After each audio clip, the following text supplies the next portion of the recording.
ओम नमो भगवते वासुदेवाय। ओम नमो भगवते वासुदेवाय। ओम नमो भगवते वासुदेवाय। श्रीमद्भागवतम चौथा कैंटो 9वां अध्याय और 53वां श्लोक। तो हमने सुना था पिछले श्लोक में कि ऐसा बोला गया कि सुनीति के लिए कि हे सुनीति, आपने अवश्य ही भगवान की बहुत पूजा करी होगी, उनके लिए कुछ तो ऐसा किया होगा जो आपके पुत्र की न केवल रक्षा हुई, वो इतना बड़ा भक्त बना। और वास्तव में आप एक महान माता हैं।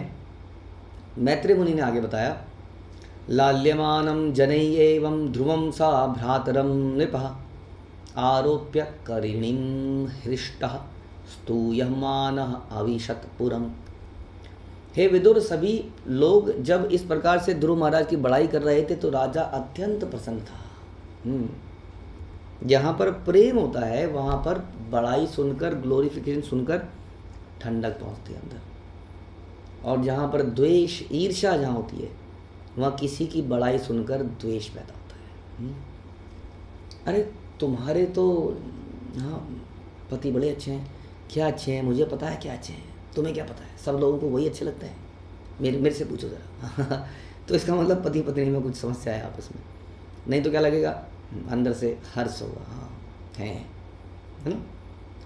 तो इसी तरह से हमें कभी किसी भक्त की प्रशंसा सुनने पर अंदर से जेलसी मिसी महसूस होती है। क्या मैं जानता हूँ उसको, व्यक्ति कैसा, हर व्यक्ति में कुछ कमियाँ हैं, आप जानते हैं तो क्या बड़ी बात होगी, लेकिन उसमें कुछ अच्छाइयाँ भी तो हो सकती है ना, है ना। उसको हमें ग्लोरीफाई करना ही चाहिए। What is the problem in that.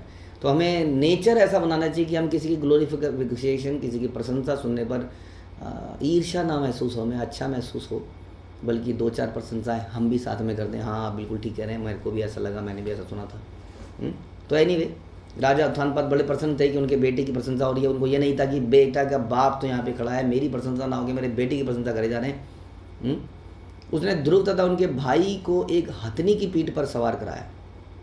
इस प्रकार वे अपनी राजधानी लौटाया जहाँ सभी वर्ग के लोगों ने उनकी प्रशंसा करी।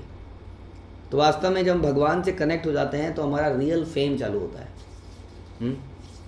क्योंकि जैसा हमने पहले भी कई बार चर्चा कर चुका है कि नट जो है वो मशीन में जब लग जाता है तभी उसकी वैल्यू है, वरना उसकी क्या वैल्यू है। लोग लात मार के रास्ते में कई बार नट पड़े मिलते हैं, हम जूते से मार के बच्चे बचपन में आगे फेंक देते थे, फुटबॉल खेलते हुए जाते थे, बेचारा पिटते हुए जाता था पूरा रास्ता में वो नट, जो कि कभी किसी मशीन में लगा हुआ कितना वैल्यूएबल था। तो जैसे ही ध्रुव महाराज कनेक्शन बना भगवान से, इतने इनवैल्यूएबल हो गए कि हर कोई उनकी प्रशंसा कर रहा है। तत्र तत्र उपसंकिप्ते लसत मकर तौरणी सावृंदे कदली स्तंभे पूग पौते च ततविधे। सारा नगर केले के स्तंभों से सजाया गया था।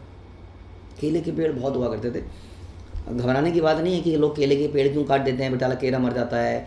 जिन्होंने केले को उगाया है वही जानते हैं, हमें क्या पता, हम पता तो है नहीं, बोलते बहुत ज़्यादा हैं हम लोग। केले को जहाँ से काट देते हैं वहाँ से कई सारे केले फूटते हैं। वो एक्सपैंड करता है और सोच समझ के काटा जाता है। और उसके पत्ते बड़े शुभ माने जाते हैं। उसके पत्तों में लोग पत्तल में खाना खाया करते थे, उसके केले खाया करते थे, उसके फूल का सब्जी बनाया करते थे, उसके जो तने में से जो निकलते हैं मोटे मोटे उसकी सब्जी बनाई जाती थी। तो केला इज़ वेरी यूजफुल और ऑस्पिशियस ऑल्सो। तो उससे सारे जगह को सजाया गया था। Even it is better than plastics and all those artificial things which we use. ऐसा लगता है कि इतने पैसा आने के बाद भी हमारे हाथ में आया केवल आर्टिफिशियल फूल। करोड़ों की संपत्ति के बाद भी हमने लगाए केवल आर्टिफिशियल फूल। सोचने की बात है। और जब हम गरीब थे तब हम केले के पेड़ों से सजाते थे। This was the culture in India. केले के पत्ते हो गए, ऐसे कई अशोक के पत्ते हो गए, जगह जगह पर फूल पत्ते, एवरीथिंग रियल। अब पैसे की कमी है, प्रभु जी बहुत महंगा आता है, क्योंकि कौन तो उगाएगा फूल, कौन उगाएगा केला। जितनी जगह में उगाएंगे उतनी जगह में तो एक बिल्डिंग बना देंगे प्रभु जी, किराए पे चढ़ा देंगे प्रभु जी। तो थिंकिंग इज़ चेंज नाउ। तो इस तरह का वहाँ सजावट थी। फूलों के फलों के गुच्छे लटक रहे थे। बताइए, अब लटके होते हैं, अभी भी लटके होते हैं। कोई बच्चा आएगा बेचारे का, अरे पापा अंगूर लटक रहे हैं। बेटे ने ऐसे तोड़ा, मुंह में डाला तो प्लास्टिक था, सीधा हॉस्पिटल ले जाना पड़ गया बेचारे को, गले में अटक गया। यहाँ पे अंगूर जो है यहाँ अटक गया और प्लास्टिक का था। वो कैसे चबे और कैसे अंदर जाए। अब वो 10 साल तक भी अगर बेचारे के पेट में रहेगा तो पचेगा नहीं। तो अभी भी फल लटकते हैं और नकली फल लटकते हैं। तो यहाँ पर फूल और फल के गुच्छे लटक रहे थे। जहाँ जहाँ कहाँ पर, ये किसी ऑल्टर की बात नहीं कर रहे, मंदिर की बात नहीं कर रहे, रास्ते के अंदर बता रहे हैं। और जहाँ तहाँ पत्तियाँ टहनियों से युक्त तो सुपारी के वृक्ष दिख रहे थे। ऐसे अनेक तोरण भी बनाए गए थे जो मगर के आकार के थे। तो आप, हमने कई बार इस बात पर चर्चा करी है कि आदमी ऑफिस बनाता है, सुंदर सा बिल्डिंग बनाता है, अच्छी नहीं लगती है जब तक उसके अंदर एक गमला ना रख दो, है कि नहीं। हम लोग सब लोग कोशिश करते हैं कोई प्लांट मेरी टेबल पे आ जाए, इधर आ जाए। हम लोग खिड़की की साइड अपना ऑफिस बना लें, वहाँ से बाहर की ग्रीनरी दिखे। यानी कि इंसान को अभी भी अच्छा नेचर ही लगता है, उसको सुकून वहीं पे जाके मिलता है। फिर भी जितना हम नेचर के पास रहते हैं उतना जीवन में सुकून प्राप्त होता है। ये बिल्कुल लिखित है, कोई इसमें बड़ी बात नहीं है। डॉक्टर लोग भी कई बार किसी डिप्रेशन के शिकार मरीज को कहते हैं गो टू द नेचर। मतलब तो आपके नेचर के तो अगेंस्ट है डॉक्टर साहब, आप तो नेचर के अगेंस्ट में हैं, अब नेचर के पास क्यों भेज रहे हैं। मतलब गो टू नेचर, रिलैक्स, है ना। तो आदमी को रिलैक्सेशन वहीं मिलता है क्योंकि वो भगवान के उतना क्लोज जाता है। हम लोग आर्टिफिशियल लाइफ जीते हैं। तो इसके विपरीत ध्रुव महाराज का जो वेलकम था वो ऐसा नेचुरल एनवायरनमेंट बनाया हुआ था कि कोई भी देखे तो उसको बड़ा अच्छा सा लगे। च्युत पल्लव वास त्रक मुक्ता दाम विलम्बि भी उपसकृतम प्रतिद्वारम अपान कुंभे सदीपके। द्वार द्वार पर जलते हुए दीपक थे, अब भी दीपक जलते हैं। और हम उसको कई बार पकड़ लेते हैं और पकड़ने पर भी वो बुझता नहीं है क्योंकि वो लाइट वाला दीपक है। करंट जरूर मार सकता है। तो अब जो दीपक दीपक रिप्लेस कर दिए गए हैं इलेक्ट्रिक दीपकों से, सब कुछ इलेक्ट्रिक है ना। तो लगता है कितना बढ़िया, कितनी टेक्नोलॉजी, कितना बढ़िया कर दिया। देखिए दीपक है जी, उसमें घी डालो, फिर हवा आएगी तो बुझ जाएगी। लेकिन आप एक बार करके देखना कि कहीं पर रियल दीपक जला के देखिए और फिर वहाँ पे लड़ियाँ जला के देखिए, you will feel the difference. वो डिफरेंस केवल फील करने वाला है। हो सकता है दूर से वो लड़ियाँ चकाचौंध लग रही होंगी, लेकिन जो मानसिक संतुष्टि है, जो एक सतोगुण है, जो एक ठहराव है, प्रशंसा है हृदय में, संतुष्टि सी है, वो इन चीज़ों से अभी भी आप महसूस कर सकते हैं। लेकिन क्या करें, घी आएगा, फिर घी भी नकली लाएंगे, 100 रुपये किलो वाला घी। दीपक ही तो जलाना है। मतलब एनीवे, कहने का मतलब है कि हमारा लिविंग स्टैंडर्ड हम सोचते हैं कि ऊपर बढ़ गया है, लेकिन वास्तव में लिविंग स्टैंडर्ड नीचे ही गिरा है जितना हम आगे जा रहे हैं। द्वार द्वार पर जलते हुए दीपक और तरह तरह के रंगीन वस्त्र, मोती की लड़ों, पुष्पहारों, लटकती आम की पत्तियों से सज्जित बड़े बड़े जल के कलश रखे हुए। देखिए जल अपने आप में ही इतनी पवित्र वस्तु है। कल मैं, बहुत गर्मी हो रही थी तो हम पौधों को पानी देने लगे, तो टंकी भर रहे थे। थोड़ी देर में ही जल के टच में आते ही टंकी से पानी निकाल रहे थे हम लोग, ऐसा महसूस हुआ कि फ्रेशनेस सी आ गई। जो अभी एकदम से ऐसा लग रहा था एसी चलाओ, ये करो, पंखा चलाओ। जल का स्पर्श ही ऐसा है कि आदमी को तरोताज़ा बना देता है। जल का दर्शन करके आदमी एक्साइटमेंट फील करने लगता है। कहीं पर भी कोई तालाब दिखता है, नदी दिखती है, तो हमारे एक अजीब सा सुकून पैदा करता है कि नहीं। ये है, दिस इज़ नेचर। भगवान की बनाई हुई चीज़ें आज भी ऐसी हैं। तो इसलिए उन्होंने क्या रखा, जल के कलश ही रख दिए। जस्ट ट्राई टू थिंक कि उनका सजावट का तरीका कितना नेचुरल था। तो जल के बड़े बड़े कलश रखे जाते थे पहले के ज़माने में, उसमें कुछ पुष्प वगैरह लोग डाल देते थे। प्रकारे गोपुर आगरई शात कुंभ परिच्छदई सर्वत अलंकतम श्रीमत विमान शिखर द्युबी। राजधानी में अनेक महल, नगर द्वार तथा परकोटे थे जो पहले से ही अत्यंत सुंदर थे, किंतु इस अवसर पर उन्हें सुनहले आभूषणों से सजाया गया। महल द्वार को हमारे अपने लिए आभूषण नहीं है, उनके दरवाज़ों में लटकाने के लिए आभूषण थे। हम तो गेंदे की लड़ियाँ लटका देते हैं, वो भी नकली मिल जाए तो बहुत अच्छा है। हर फेस्टिवल में लटका दो, अंदर रख दो संभाल के। इतनी ऐसी ये कह रहे हैं जी, ये हमारा चेन जो है, चेन है सोने की चेन को दीवार पे लटका रहे हैं। बताइए कोई बात है। तो आभूषणों को दरवाजे पे लटकाया। नगर के महलों के कंगूरे तो चमक ही रहे थे, साथ ही नगर के ऊपर मंडराने वाले सुंदर विमानों के शिखर भी। अरे ये क्या बोल दिया उन्होंने, ऊपर विमान मंडरा रहे थे। तो हमने तो सोचा, हमने अभी इसका आविष्कार किया है, लेकिन यहाँ तो बता रहे हैं ये ध्रुव महाराज के समय पर सतयुग में ही विमान उड़ रहे थे। और उनके शिखर। तो इस प्रकार से बड़ा ही ग्रैंड सेलिब्रेशन किया जा रहा था, क्योंकि एक भगवान का एक परम भक्त नगरी में वापस आया था। मृष्ट चतुवर रथ्या अट्ट मार्गम चंदन चर्चितम लाजक्षतई पुष्पफलई तंडुलई बलभीयुतम। नगर के सभी चौक गलियां मार्ग चौराहों की अटारियां अच्छी तरह स्वच्छ करके चंदन जल से छिड़की गई थी। ये भी नेचुरल चंदन का जल, लंदन में डूबी हुई लकड़ी, सुगंध, बहुत सारी ऐसी सुगंध है जो नेचुरल सुगंधें हैं, जो केमिकल युक्त सुगंध नहीं है। ऐसी सुगंध डाली गई थी। और सारे नगर में धान तथा जौ जैसे शुभ अन्न, फूल, फल तथा अन्य अनेक शुभ उपहार सामग्रियां बिखेरी हुई थी। जगह जगह पर धान, जौ ऐसी चीज़ें लगी हुई थी। This was the decoration. ध्रुवाय पथि दृष्टाय तत्र तत्र तत्र पुरस्त्रिय सिद्धार्थ अक्षत दधि अम्बुदुर्वा पुष्पफलानि च उपजहु प्रयुञ्जान वात्सल्यात् आशीष सति शृण्वन्तत वल्गु गीतानि प्राविशत भवनं पितु। इस प्रकार जब ध्रुव महाराज मार्ग से जा रहे थे तो पास पड़ोस की समस्त भद्र महिलाएं उन्हें देखने के लिए एकत्र हो गई। वो वात्सल्य भाव से अपना अपना आशीर्वाद देने लगी। कई बार ऐसे करती हैं माताएं, ऐसे करती हैं, कई ऐसे ऐसे कर रही हैं। हाँ, भद्र माताएं वो आशीर्वाद दे रही हैं, वो ध्रुव ऐसा पुत्र मेरा भी होता, ऐसा पुत्र मेरा भी होता, तुम खूब जियो। तो आशीर्वाद देने लगी और उन पर सफ़ेद सरसों, जौ, दही, जल, दूब, फल और फूल बरसाने लगी। इस प्रकार ध्रुव महाराज स्त्रियों द्वारा गाए गए मनोहर गीत सुनते हुए अपने पिता के महल में प्रविष्ट हुए। इस प्रकार का एक पारिवारिक सिचुएशन होती थी उस ज़माने में। राजा means everybody use to love the king, because king जो है अपनी तिजोरी को भरने में नहीं लगा रहता था, घोटाले नहीं करता था, वोट की राजनीति नहीं लेता था, वो वेल विशर था अपने प्रजा का, और प्रजा बहुत प्रेम और सम्मान करती थी राजा का। और राजा का पुत्र जो इतना महान बना, तो there was a celebration of the entire city के अंदर एक सेलिब्रेशन था। तो ध्रुव महाराज इस सेलिब्रेशन से होते हुए अपने पिताजी के घर में प्रविष्ट हुए, महल में प्रविष्ट हुए। महामणि व्रातमय स तस्मिन् भवन उत्तमय लालितः नितराम पित्रा न्यवसत दिवी देववत। तत्पश्चात ध्रुव महाराज अपने पिता के महल में रहने लगे, वापस आ गए, महल में रहने लगे, जिसकी दीवारें अत्यंत मूल्यवान मणियों से सज्जित थी। उनके वत्सल पिता ने उनकी विशेष देखरेख करी। अब वो पहले जैसा समय नहीं रहा कि ध्रुव मेरी गोद में नहीं बैठ, इन पिताजी की गोद में नहीं बैठ सकता। सुनीति, सुरुचि सब लोग सेटल हो गए। कैसे सेटल हो गए? क्योंकि सबके जीवन में अब एक व्यक्ति कृष्ण वहाँ पर आ गए।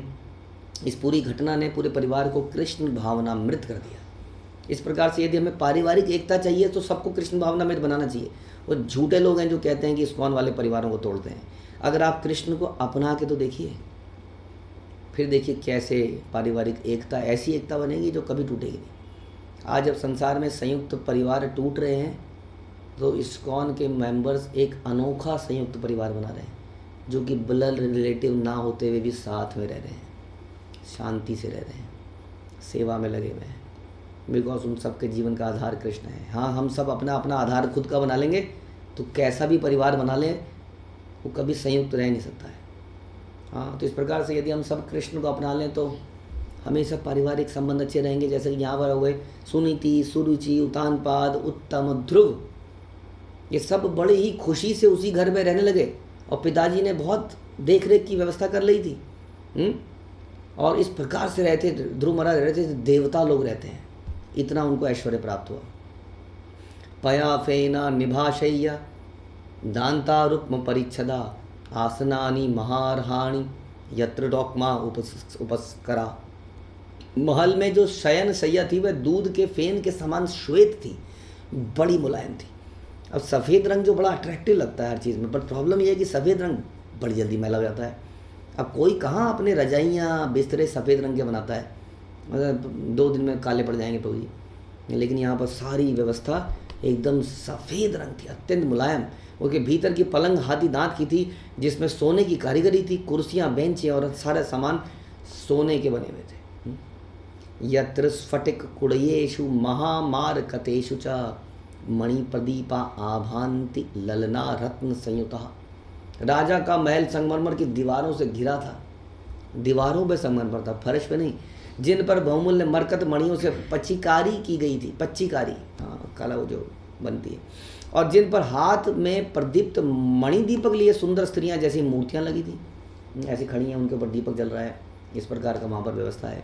अब सोचिए, ये भगवान के भक्त बनने से सब प्रकार का ऐश्वर्य जीवन में मिल जाता है, बट क्वेश्चन ये है कि ये ऐश्वर्य फिर भी उतना बड़ा ऐश्वर्य नहीं है जो भगवान के धाम में भगवान के साथ रहकर उनके साथ प्रेममयी सेवा करके जो आनंद है, उसके सामने ये महल का आनंद भी कुछ नहीं है। लेकिन एनीवे, कहने का मतलब है एक भक्त मैटीरियली भी सब कुछ प्राप्त कर लेता है और आध्यात्मिक रूप से भी सब कुछ प्राप्त कर लेता है। There is no loss. नेह विक्रम नाशो अस्ति प्रत्वायो न विद्यते स्वल्पम अपि अस्ते धर्मस्ते त्रायते महत्वया। फिर भी लोग भक्ति करने को तैयार नहीं है, पता नहीं कौन सा भय है उनको, कहीं ऐसा करेंगे तो क्या हो जाएगा, अरे मेरा घर तो नहीं चला जाएगा, अरे मेरा ये तो नहीं चला जाएगा, अरे मेरा बच्चा, अरे मेरा धन। आदमी को भय है सब कुछ चले जाने का, जबकि मिला भी उसी भगवान की कृपा से। और उसी भगवान को यदि समर्पित कर देंगे तो क्या वो हमें नहीं देगा? इस प्रकार से ध्रुव महाराज ने अपना सब कुछ समर्पित कर दिया, जंगल में चले गए, अपनी जान अपने प्राण सब कुछ दे ही दिया था। हाँ, लेकिन उसके बावजूद भगवान से उन्हें कितना कुछ यहाँ पर प्राप्त होता है। हाँ, तो इस प्रकार से ये थोड़ा सा ही बचा है, we can actually close complete this, then we can move to the next one. Okay, तो इस प्रकार से वहाँ पर साजो सामान था। उद्यानानि च रम्याणि विचित्रैः अमरद्रुमैः कूजा कूजत विहंग मिथुनैः गायत मत मधुव्रते। राजा के महल के चारों ओर बगीचे थे, उसमें उच्चस्त लोकों से लाए गए अनेक प्रकार के वृक्ष थे। इन वृक्षों पर मधुर गीत गाते पक्षियों के जोड़े थे, गुंजार करते थे, मदमत्त भौरे थे। तो इस प्रकार देवता स्वर्गलोक के में देवलोक के समय के अनुसार मासों वर्षों तथा 10,000 वर्षों तक जीवित रहते हैं, और जब उनके पुण्य कर्म समाप्त हो जाते हैं तो प्रभुपाद कह रहे हैं कि स्वर्ग से लाए गए वृक्ष वहाँ पर थे। उच्चस्थ लोगों को अमर लोक भी कहा जाता है, जहाँ मृत्यु देह से प्राप्त होती है, लेकिन ऐसा नहीं कि मृत्यु आती नहीं है, देवताओं की भी मृत्यु है। इसलिए हमें ये भी ध्यान रखना है कि इतने बड़े ऑपुलेंस को मिलने के बाद भी everyone has to leave that opulence one day. ये हमें हमेशा ध्यान रखना है कि जो हम एंजॉय करते हैं कई बार अपनी लाइफ को, आई एम सेटल्ड वाई और अनसेटलिंग नहीं, इतना बढ़िया चल रहा है, सब कुछ ऐश्वर्य है जीवन में, बट ये हमेशा रहेगा नहीं। हाँ, better to serve it, better to give it for Krishna. वाप्य वैदूर्य सोपाना पद्म उत्पल कुमुदवती हंस कारणव कुलई जुष्टा चक्रा रासार से। बावड़ियों में पुखराज की सीढ़ियाँ थी, इन बावड़ियों में विविध रंग के कमल, कुमुदनियाँ, हंस, कारंडव, चक्रवाक, सारस और बहुत सारे ऐसे पक्षी थे जो घूमते थे वहाँ पर। उतानपाद राजऋषि प्रभावम तनयस्य तम श्रुत्वा दृष्ट्वा अद्भुत तमम परपेदे विस्मयम परम। राजऋषि उतानपाद ने ध्रुव महाराज के यशस्वी कार्यों के विषय में सुना था और स्वयं भी देखा था कि कितने प्रभावशाली और महान थे। इससे वे अत्यधिक प्रसन्न हुए क्योंकि ध्रुव महाराज के कार्य अत्यंत विस्मयकारी थे, क्योंकि वो एक भगवान के बहुत बड़े भक्त बन गए थे। भक्त के कार्य बड़े विस्मयकारी होते हैं क्योंकि उनके अंदर जो आम आदमी डिसीजन लेता है उससे बिल्कुल विपरीत डिसीजन लेते हैं, क्योंकि आम आदमी का decision is motivated inspired by personal benefits, और एक भक्त का decision are inspired by public benefit. इसलिए बड़े विस्मयकारी डिसीजन होते हैं। वीक्षा उड़वयसम तम चा प्रकृतिनाम चा सम्मतम अनुरक्ता प्रजम राजा ध्रुवम चक्रे भुवापतिम।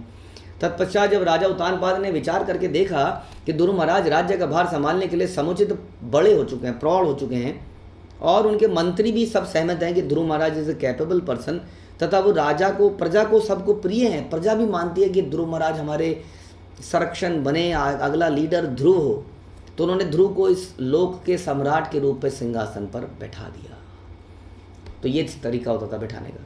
जैसे राजा राम के केस में प्रजा, सभी प्रजा कहती थी, सभी लोग कहते थे कि हाँ हमें एक्सेप्टेबल है। हाँ, हे राजा दशरथ, आपके बाद यदि कोई राजा बनेगा तो ये बनेंगे राजा राम। प्रजा को भी प्रिय थे, मंत्रियों को भी प्रिय थे, सभी को प्रिय थे। तो इस प्रकार से तो यहाँ बता रहे हैं कि जब तक लोग ध्रुव महाराज के समान कृष्ण भक्त नहीं हो जाते तब तक सरकार में कोई विशेष परिवर्तन नहीं हो सकता। क्योंकि जो लोग छल बल से राजनीतिक पद को प्राप्त करने के लिए प्रयत्नशील होते हैं वे जनता के कल्याण के बारे में नहीं सोचते हैं, इसलिए जनता कभी किसी को बना देती है, कभी किसी को बनाती है, फिर किसी को बनाती है, फिर किसी को बनाती है। जनता भी बेचारी परेशान है, क्या करें, सभी ऐसे हैं। आत्मानं प्रवयसम आकलय्य विशाम्पति विनम विरक्तः प्रतिष्ठिता विमृशन आत्मनः गतिम। अपनी वृद्धावस्था और आत्मकल्याण पर विचार करके राजा उत्तानपाद ने अपने आप को संसारिक कार्यों से विरक्त कर लिया और जंगल की ओर चले गए। हाँ, तो ये एक कल्चर था पुराने ज़माने में कि after we hand over the responsibilities to the upcoming generation, उसके बाद हम भक्ति तो पूरे जीवन में करेंगे, लेकिन उसके बाद टोटली अपने आप को भगवान के कार्यों में समर्पित कर देंगे। ऐसा शास्त्र बताते हैं कि 51 52 वन मतलब वन में चले जाओ। ये वन में चले जाने का मतलब है अपने आप को टोटली भगवान की सेवा में लगा दो। उसके पहले पूरा जीवन में कृष्ण भक्ति करो और साथ साथ अपनी जिम्मेदारियों को भी पूरा करो। उसके बाद जिम्मेदारियां कभी ख़त्म नहीं होंगी, कभी ऐसा समय नहीं आएगा कि हम कहेंगे हाँ नाउ आई एम रिलैक्स। कुछ ना कुछ चलता रहेगा। At one point of time everybody should decide because high time now, we are getting old, हम बूढ़े हो रहे हैं, कभी भी प्राण त्याग सकते हैं। इससे पहले कि हम कुछ समर्पित कर पाएँ, यमराज हमें हमारे से सब कुछ ले ले, हमारा समर्पण, उससे पहले हमें भक्ति करनी है, अपने आप को टोटली भगवान की शरणागति करना है। इसलिए राजा उत्तानपाद ने ध्रुव महाराज को राज्य संभाला, खुद जंगल में चले गए, यानी कि भगवान की भक्ति में टोटली अपने आप को डाल दिया। This was the system in वैदिक कल्चर, वैदिक एरा। हमें भी ऐसा सोचना चाहिए। आजकल का समय कुछ ऐसा है कि मैं अगर यहाँ से रिटायर हो जाऊँगा तो किसी और कंपनी में काम कर लूँगा, रिटायरमेंट के बाद भी कहीं पार्ट टाइम काम कर लूँगा। तो पीपल जनरली ऐसा कल्चर बन गया है। हमें ऐसा लगता है कि हम फाइनेंशियल इनसिक्योरिटी है, तो देयर में भी सिचुएशन जहाँ पर फाइनेंशियल इनसिक्योरिटी है, बट मोस्टली वो इनसिक्योरिटी हमारी क्रिएटेड होती है। इस पर विचार करना चाहिए, इन बातों पर। शास्त्र में इसलिए एक एग्जांपल देते हैं कि राजा उत्तानपाद, उसको क्या ज़रूरत है छोड़ने की, जंगल में जाने की, आफ्टर हैविंग सो मच। सोचिए राजा के पास कितनी ऑपुलेंस होती है, कितना बड़ा राज्य है, कितना कुछ है, उसको छोड़ के चले जाना। क्या ध्रुव महाराज सब कुछ संभाल लेंगे? राजा को तो कभी नहीं संभाल ही नहीं सकता कोई इतने बड़े राज्य को। But we have to believe in that and to interested कि आप संभालिए जैसा हमने कभी संभाला था। और राजा ने अपनी इतनी सारी ऑपुलेंस को, इतने अच्छे अच्छे सोने के महल, गद्दे, रजाई छोड़ के वो कष्टप्रद जीवन को अपनाया। हाँ, यानी कि जीवन वास्तविकता में आनंद लेने के लिए नहीं है, तपस्या और सेवा के लिए। ये राजा उत्तानपाद ने दिखाया, इसलिए उनको बार बार राज ऋषि बोला जा रहा है। अल्टीमेटली ही वॉज अ राज ऋषि, इसलिए उनका नाम आज भी आ रहा है। इसलिए श्रीमद् भागवतम में उनके बारे में बताया जा रहा है। Was not an ordinary person जिसने सुनीति के कहने पर, सुरुचि के कहने पर अपने बेटे को त्याग दिया, अदरवाइज ये कथा यहाँ नहीं आती। But ultimately he was a Raj Rishi because of his renunciation, अपने त्याग के कारण वो आज राज ऋषि के नाम से जाने जाते हैं। तो इस प्रकार ध्रुव महाराज वहाँ के राजा बने, उत्तानपाद चले गए। आगे ध्रुव महाराज ने क्या किया ये हम अगले चैप्टर में सुनेंगे। हरे कृष्ण। श्रील प्रभुपाद की जय। ग्रंथराज श्रीमद् भागवतम की जय।